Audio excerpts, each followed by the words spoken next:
Hello. Thank you for joining me today. Please don't forget to like, subscribe, share, and leave me a comment if you enjoy my videos. Welcome to Nomad's Land Studios. Narrations by Rebecca. By Oscar Wilde, The Selfish Giant.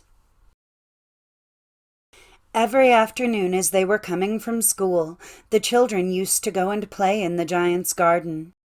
It was a large, lovely garden, with soft green grass.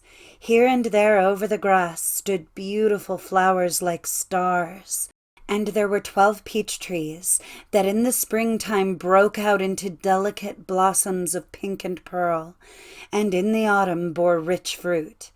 The birds sat on the tree and sang so sweetly that the children used to stop their games in order to listen to them. "How happy we are here!" they cried to each other. One day the giant came back. He had been to visit his friend the Cornish ogre, and had stayed with him for 7 years. After the 7 years were over, he had said all that he had to say, for his conversation was limited, and he determined to return to his own castle. When he arrived, he saw the children playing in the garden. "What are you doing here?" he cried in a very gruff voice, and the children ran away.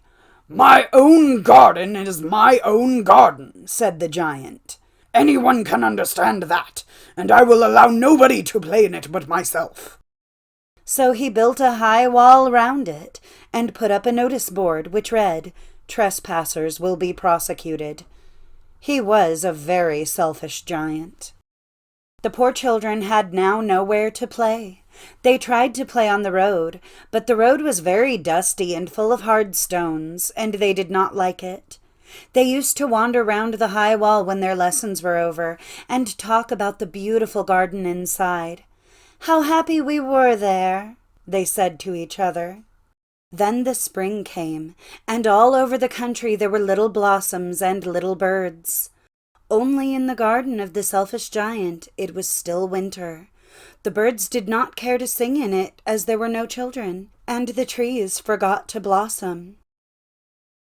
Once a beautiful flower put its head out from the grass, but when it saw the notice board, it was so sorry for the children that it slipped back into the ground again and went off to sleep. The only people who were pleased were the snow and the frost. "Spring has forgotten this garden," they cried, "so we will live here all year round." The snow covered up the grass with her great white cloak, and the frost painted all the trees silver. Then they invited the north wind to stay with them, and he came. He was wrapped in furs, and he roared all day about the garden, and blew the chimney pots down.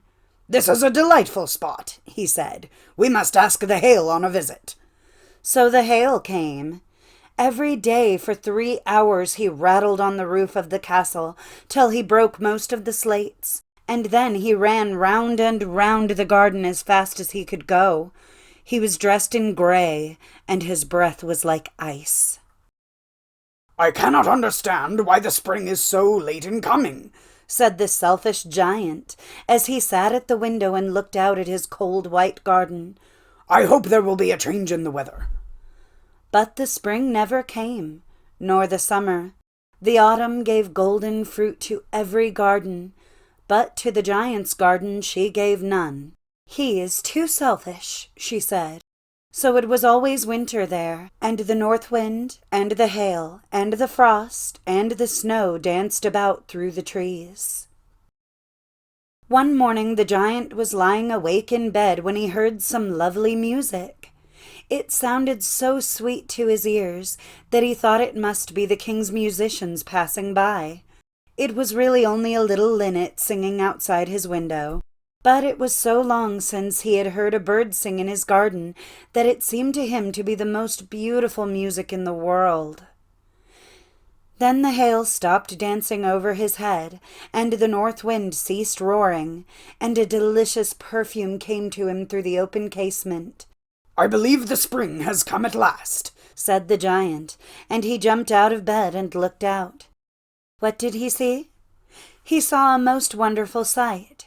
Through a little hole in the wall the children had crept in, and they were sitting in the branches of the trees. In every tree that he could see there was a little child, and the trees were so glad to have the children back again that they had covered themselves with blossoms and were waving their arms gently above the children's heads. The birds were flying about and twittering with delight, and the flowers were looking up through the green grass and laughing. It was a lovely scene. Only in one corner it was still winter. It was the farthest corner of the garden, and in it was standing a little boy. He was so small that he could not reach up to the branches of the tree, and he was wandering all round it, crying bitterly. The poor tree was still quite covered with frost and snow, and the north wind was blowing and roaring above it. "Climb up, little boy," said the tree, and it bent back its branches down as low as it could. But the boy was too tiny, and the giant's heart melted as he looked out. "How selfish I have been," he said. "Now I know why the spring would not come here. I will put that poor little boy on the top of the tree, and then I will knock down the wall, and my garden shall be the children's playground for ever and ever." He was really very sorry for what he had done. So he crept downstairs and opened the front door quite softly and went out into the garden. But when the children saw him, they were so frightened that they all ran away, and the garden became winter again. Only the little boy did not run, for his eyes were so full of tears that he did not see the giant coming. And the giant stole up behind him and took him gently in his hand and put him up into the tree. And the tree broke at once into blossom, and the birds came and sang on it. And the little boy stretched out his 2 arms and flung them round the giant's neck and kissed him. And the other children, when they saw that the giant was not wicked any longer, came running back, and with them came the spring. "It is your garden now, little children," said the giant, and he took a great axe and knocked down the wall. And when the people were going to market at 12 o'clock, they found the giant playing with the children in the most beautiful garden they had ever seen. All day long they played, and in the evening they came to the giant to bid him good-bye. "But where is your little companion?" he said, "the boy I put into the tree." The giant loved him the best, because he had kissed him. "We don't know," answered the children. "He has gone away." "You must tell him to be sure and come here tomorrow," said the giant. But the children said that they did not know where he lived, and had never seen him before. And the giant felt very sad.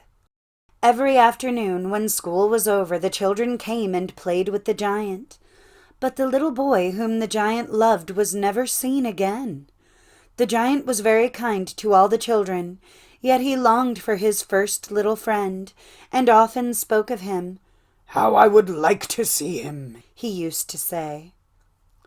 Years went over, and the giant grew very old and feeble. He could not play about any more, so he sat in a huge armchair and watched the children at their games and admired his garden. "I have many beautiful flowers," he said, "but the children are the most beautiful flowers of all." One winter morning he looked out of his window as he was dressing. He did not hate the winter now, for he knew that it was merely the spring asleep, and that the flowers were resting. Suddenly he rubbed his eyes in wonder, and looked and looked. It certainly was a marvelous sight. In the farthest corner of the garden was a tree quite covered with lovely white blossoms.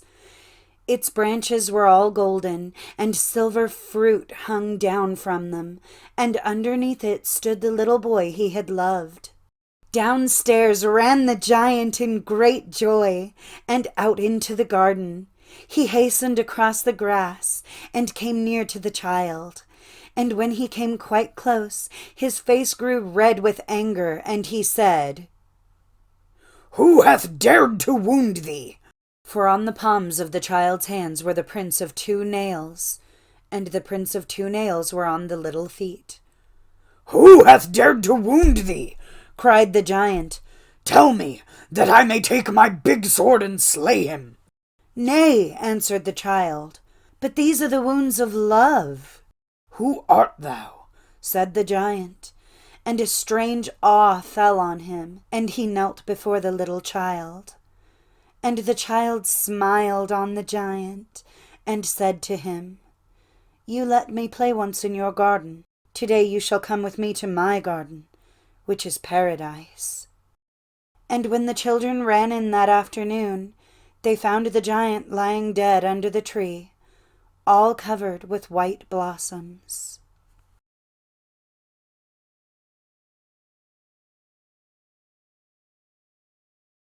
Hello, ladles and jelly spoons. 'Tis I, Rebecca. I just wanted to stop and drop you guys a little message.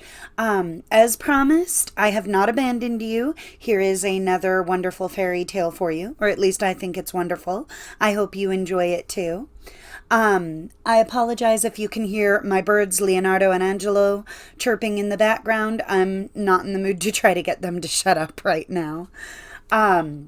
I decided to try something just a little bit different in this video. This is my first video where I have not added background music since my very first video that I posted, which was The Little Match Girl. This time, however, it was an artistic decision rather than just not remembering how to do it.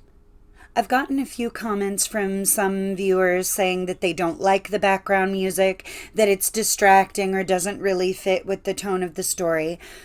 So even though I personally enjoy the background music, I decided to give this a shot and let the story stand on its own legs and see how you guys like it.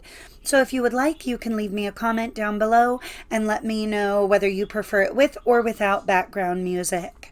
Well, I suppose that's all I had to say for today.